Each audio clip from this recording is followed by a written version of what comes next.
If I told you that one decision could change your financial future forever, would you take it? That's exactly what trading stocks can do if you do it the right way. But here's the truth. Most beginners lose money not because they're unlucky, but because they don't understand how the stock market actually works. So in this video, I am going to show you how to start trading stocks as a complete beginner, step by step, without getting lost or overwhelmed. Make sure you watch till the end, because I'll share a bonus tip that could save you from losing thousands of dollars when starting out. Let's dive in. Part 1. What is stock trading? Before we jump into the how, let's quickly understand what trading actually means. When you buy a stock, you're buying a tiny piece of a company. If the company grows, your stock becomes more valuable and you make a profit when you sell it. But trading isn't the same as investing. Investing is long-term. You buy and hold. Trading is short-term. You buy low, sell high, sometimes within minutes or days. You're not trying to own the company, you're trying to capitalize on price movements. Sounds exciting. It is, but it's also risky. That's why knowledge is your most valuable investment. Part 2. Choose your trading style. There are 4 main types of traders. Day traders buy and sell within the same day. Swing traders hold for a few days or weeks to catch trends. Position traders hold for months, focusing on bigger trends. Scalpers make dozens of trades a day for small profits. If you're a complete beginner, swing trading is often the best place to start. It's less stressful, gives you time to think, and helps you learn the market rhythm. Part 3. Set up your trading account. Now that you know your trading style, it's time to set up your account. Step. Choose a reliable broker. For U.S. traders, popular options include TD Ameritrade, Trade, Robinhood, Webull. Make sure your broker offers a user-friendly mobile app. No hidden fees. Paper trading practice mode. Step. Fund your account. Start small, even $100, $500 is fine to learn the basics. Step. Learn to use the trading platform. Understand how to place, buy, sell orders, set stop losses, and read charts.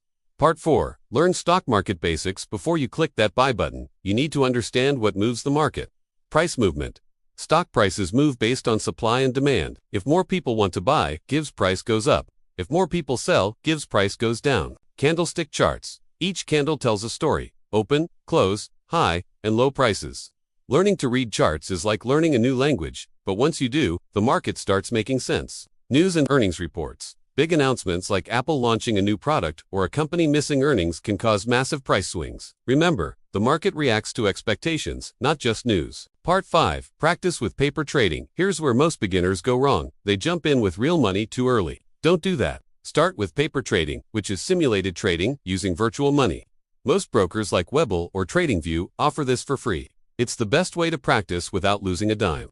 Treat it seriously, pretend it's real money. Once you're consistently profitable in paper trading, you're ready for the real thing.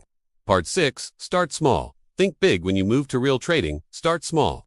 Use small positions, maybe $10 or $20 per trade.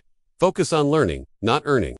Your first goal isn't to make $1,000, it's to avoid losing $1,000. Always, set a stop loss to protect yourself from major losses. Never invest money you can't afford to lose, and most importantly, keep emotions out of your trades.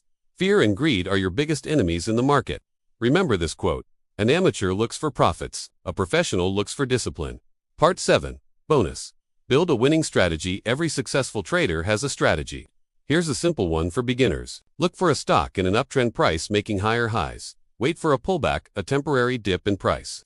Buy when it starts to rise again, and set your stop loss slightly below the recent low. You can also use indicators like moving averages, trend direction, RSI overbought or oversold levels, MACD, momentum confirmation. Test different strategies, track your results, and refine your approach. So now you know exactly how to start trading stocks, even if you're a complete beginner. It's not about luck. It's about learning, discipline, and patience.